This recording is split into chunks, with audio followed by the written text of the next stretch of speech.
in line for the best barbecue in the South right now. Been in line for an hour. This is how the line's looking.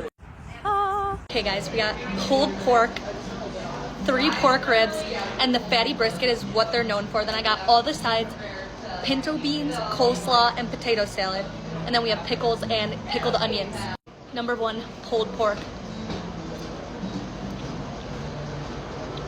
Oh my god. That is so unique. That is so good. Pork rib. I'm gonna dip it in one of the butter. Oh no, I'll taste it without dipping. I'm just such a dipper.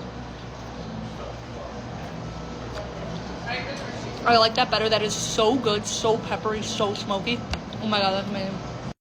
The brisket looks so fire. It's like so fatty, gushy, gushy.